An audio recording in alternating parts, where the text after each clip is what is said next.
Hello, everybody. Welcome to my mindful diamond painting. How are you all doing today? I hope you are all doing fantastic. If you're new here, hi, hello. My name is Angie. I hope you are doing excellent. Welcome. Thank you so much for joining me today. If you are coming back to spend some more time with me, thank you so much for coming back. I truly do appreciate it. Today we have a whipping chat. Now, I am not very good at whipping chats, guys. I'm going to tell you that right now. But I will tell you that today is a little special because we are going to brush up on some Native American history. Yes. So, as you saw in the thumbnail today, this week we are going to be delving into the Iroquois tribe or Iroquois people. So this is just a little bit. Of course, you know, there's a whole lot more information on the internets that you could go and look up. But we're gonna keep it a little simple because I don't want to be here forever.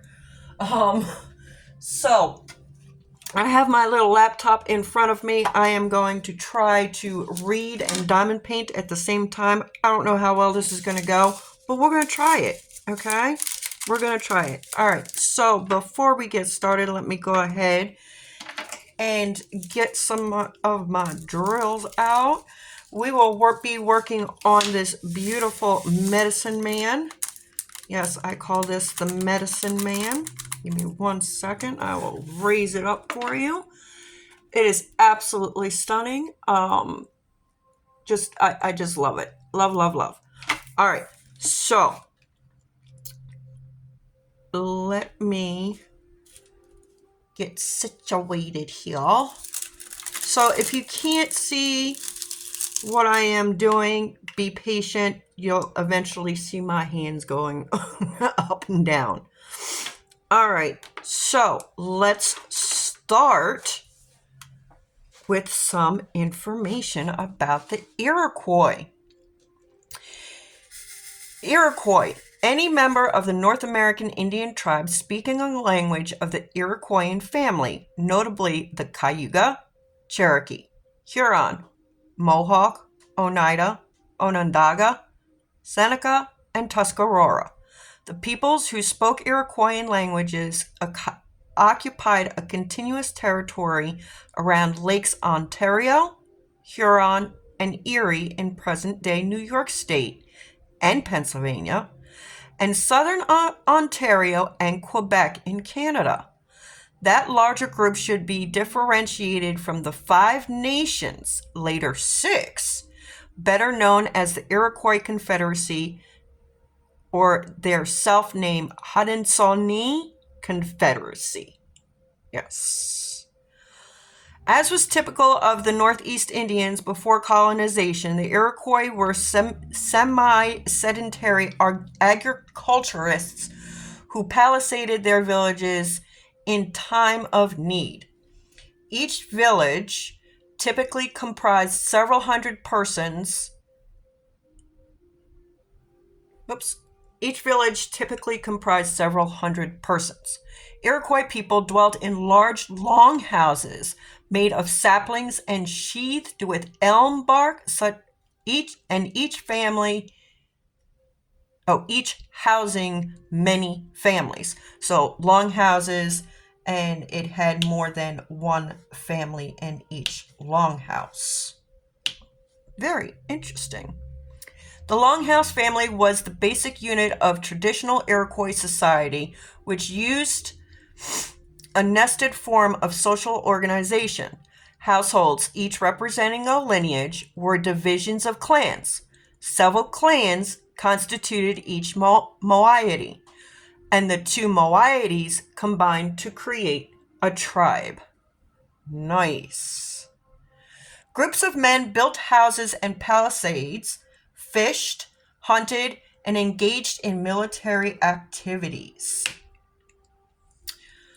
Groups of women produced crops of corn, which otherwise known as maize, beans, and squash, gathered wild foods, and prepared all clothing and most other residential goods. After the autumn harvest, family deer hunting parties ranged far into the forests, returning to their villages at midwinter. Spring runs of fish drew families to nearby streams and lake inlets. Interesting. Kinship and locality were the basis for traditional Iroquois political life. Okay. Iroquois speakers were fond of meetings, spending considerable time in council. Council attendance was determined by locality, sex, age, and the specific question at hand. Each council had its own protocol and devices for gaining consensus, which was the primary mode of decision-making. So, voting. They called it decision-making, we call it voting. The elaborate religious cosmology of the Iroquois was based on an origin tradition in which a woman fell from the sky. Other parts of the religious tradition featured deluge and earth diver motifs, supernatural aggression, and cruelty, sorcery, torture, cannibalism, star myths, and journeys to the other world. The formal ceremonial cycle consisted of 6 agricultural festivals featuring long prayers of thanks. There were also rites for sanctioning political activity, such as treaty making. Wow. Warfare was important in Iroquois society, and for men, self-respect depended upon achieving personal glory in war endeavors. Wow. Okay. War captives were often enslaved or adopted to replace dead family members. Losses to battle and disease increased the need for captives, who had become a significant population within Iroquois settlements by the late 17th century. Wow. Okay. Early 21st century population estimates indicated some 90,000 individuals of Iroquois proper descent. When including the many Iroquois speaking tribes, those estimates indicated more than 900,000 individuals. Wow. So, early 21st century is basically saying there's almost a million Iroquois speaking tribes still to date. Wow. Or tribe members to date. Wow. Amazing. That is all the information that I was able to get for you guys. I'm pretty sure, like I said, there's probably a lot more. But then it goes into the Iroquois Confederacy, which is the 5 nations and then turned into 6 nations.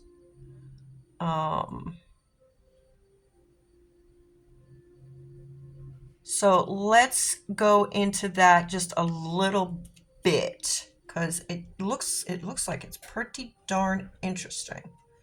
So, Iroquois Confederacy, confederation of 5, later 6, Indian tribes across upper New York State that during the 17th and 18th century played a strategic role in the struggle between the French and British for mastery of North America. The 5 original Iroquois nations were the Mohawk, people of the Flint; Oneida, people of the Standing Stone; Onondaga, people of the hills; Cayuga, people of the Great Swamp, and Seneca, people of the Great Hill. After the Tuscarora, people of the Shirt, joined in 1722. The Confederacy became known to the English as the Six Nations and was recognized as such at Albany, New York in 1722.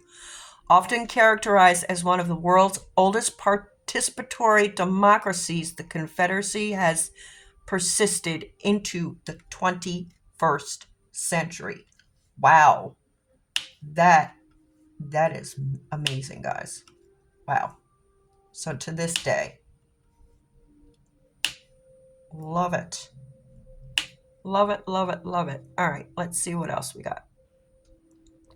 The origins and growth of the Iroquois Confederacy.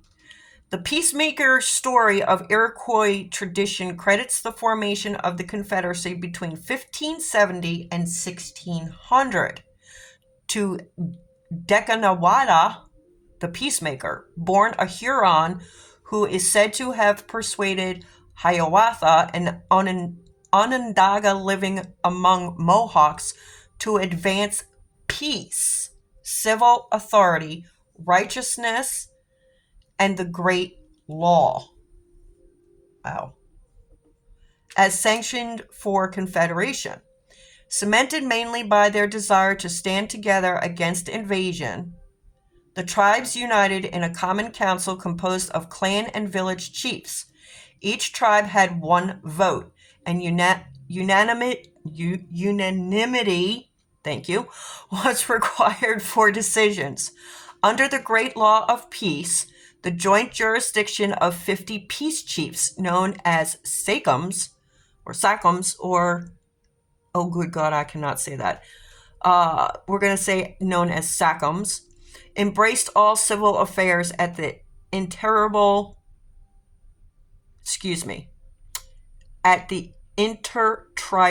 level. I need to slow down. All right. The Iroquois Confederacy differed from other American Indian confederacies in the northeastern woodlands, primarily in being better organized, more consciously defined, and more effective. The Iroquois used elaborately ritualized systems for choosing leaders and making important decisions. They persuaded colonial governments to use these rituals in their joint negotiations, and they fostered a tradition of political sagacity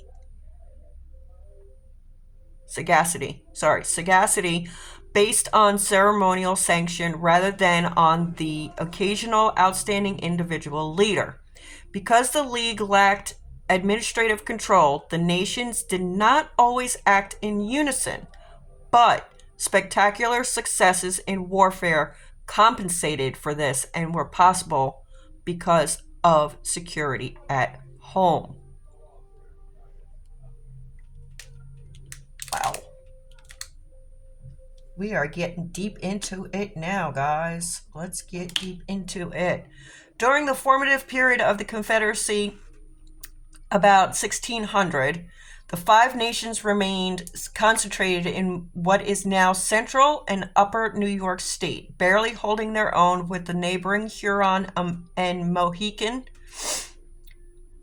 who were supplied with guns through their trade with the Dutch.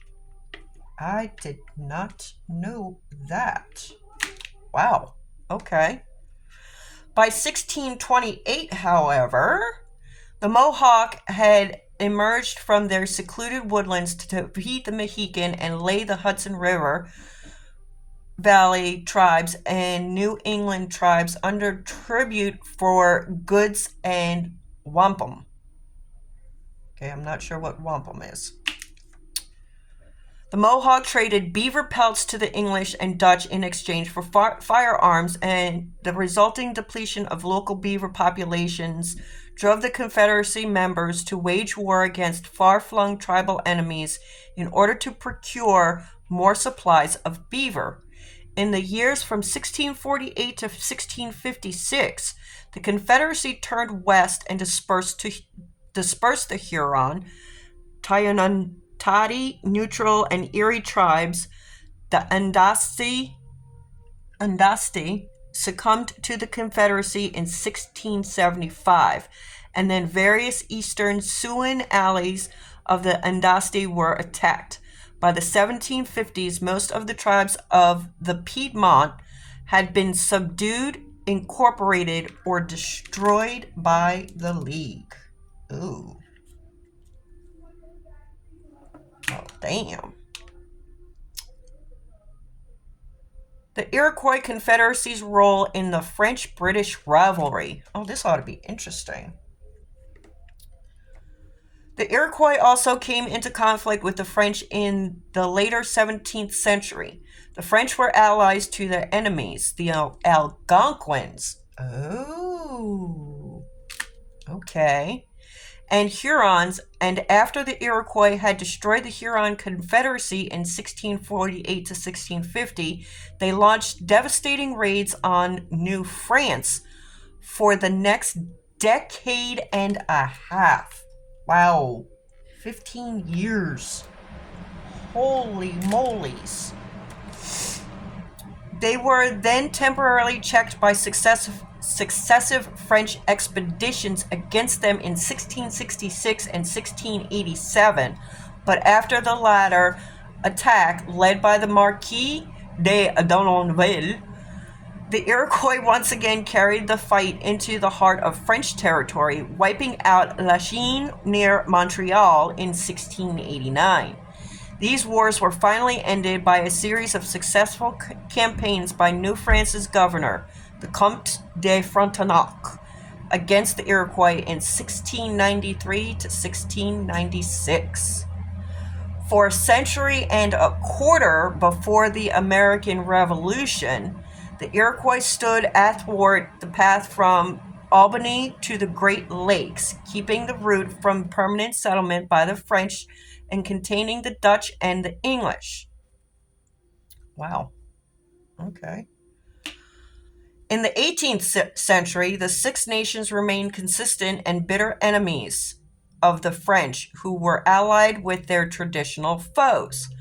The Iroquois became dependent on the British in Albany for European goods, which were cheaper there than in Montreal, and thus Albany was never attacked.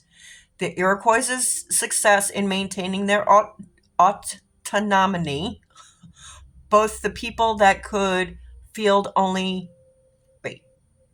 autonomy, both the French and English, was a remarkable achievement for an Aboriginal people that could field only 2,200 men from a total population of scarcely 12,000. The covenant chain, an understanding between the Iroquois and the northern British colonies, acknowledged British sovereignty over the areas settled by the colonists, while also recognizing Iroquois domination over all of the Native American peoples between the Hudson and Mississippi rivers. When the Mohawks, the easternmost nation in the Confederacy, announced that they intended to end the agreement, the British colonists reacted quickly. In order to triumph in the imminent conflict with the French that would become the French and Indian War, the British knew that they would need to secure the support, or at least the neutrality, of the Iroquois Confederation. In 1774, 7 colonies, Connecticut, Maryland, Massachusetts, New Hampshire, New York, Pennsylvania, and Rhode Island, sent delegates to a conference in Albany, the Albany Congress, that was convened to firm up the loyalty of the Confederacy, as well as to establish joint defense measures among the colonies. Some 150 representatives of the Confederacy were present. In addition to gifts and trade goods, they were given promises of redress and of grievances. They were given promises of redress of grievances. Okay. The gathered colonists went on to discuss a plan of union among the colonies that was proposed by Benjamin Franklin, who was an admirer of the Iroquois Confederacy's political system. Wow. Okay. The extent of the Confederacy's influence on the development of the American political system has been much debated by scholars. Wow, this is some pretty interesting stuff, guys. Excuse me. The Iroquois Confederacy during the American Revolution and beyond. Oh. So now we're going to go into the American Revolutionary and see what happened during that. Sorry, I wanted to get a couple of drills. I know I'm spending a lot of time reading and not doing any whipping. All right, so let's see. Let's move on. All right. During the American Revolution, a schism developed among the Iroquois. The Oneida and Tuscarora espoused the American cause, while the rest of the League, led by Chief Joseph Brant's Mohawk loyalists, fought for the British out of Niagara, decimating several isolated American settlements. The fields, orchards, and granaries, as well as the morale of the Iroquois, were destroyed in 1779 when U.S. Major General John Sullivan led a retaliatory expedition of 4,000 Americans against them, defeating them near present-day Elmira, New York. Wow. The Confederacy acknowledged defeat in the Second Treaty of Fort Stanwix in 1784, in a treaty that was made at Canandaigua, New York. 10 years later, the Iroquois and the United States each pledged not to disturb the other in lands that had been relinquished or reserved. Of the 6 nations, the Onondaga, Seneca, and Tuscarora, as well as some Oneida, remained in New York, eventually settling on reservations. The Mohawk and Cayuga withdrew to Canada, and a generation later, a large group of the Oneida departed for Wisconsin, with still others settling in Ontario, Canada. Wow. There you go, guys. That is everything about the Iroquois. Very, very interesting information. I will say one thing, I never knew that Benjamin Franklin was a supporter of, wow.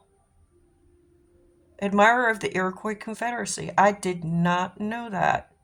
Wow. So there you have it, guys. Iroquois in a nutshell.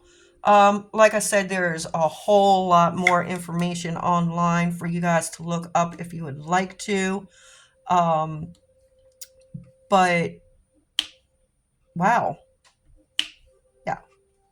So, in case you guys don't know, I am making November's DP for Native Heritage event a little special.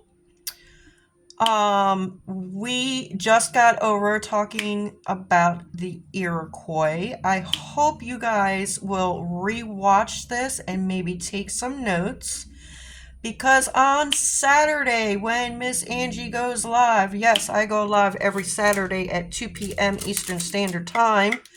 When I go live this Saturday, I will be doing a true or false quiz based on the information I just gave to you guys. All right, so it's not going to be a really hard quiz. It's just for fun. I just wanted to do something a little bit different this year. And every week, every week is going to be a different tribe. I have picked out 4 tribes. This week was the Iroquois. Next week, I do not know. It is going to be between Choctaw, Cherokee, or Powhatan. So I have all of the nations in, well, not the nations, all of the tribes in a spinning wheel. I will spin the wheel on probably, I might do it Saturday during the live. I will spin the wheel for you guys, and we will see what the next week is going to be all about. Thank you so much for joining me today. I hope I didn't go too fast for you. I hope you enjoyed this. I enjoyed it. I enjoyed learning about the Iroquois people and the Confederacy. And wow, Benjamin Franklin. Wow, that just blows my mind. But in the comments down below, let me know, what was the one piece of information that you did not know that kind of shocked you? All right. So until next time, thank you guys so much for joining me. I'm going to toodles on out of here. I've got some more recordings that I've got to do for you guys.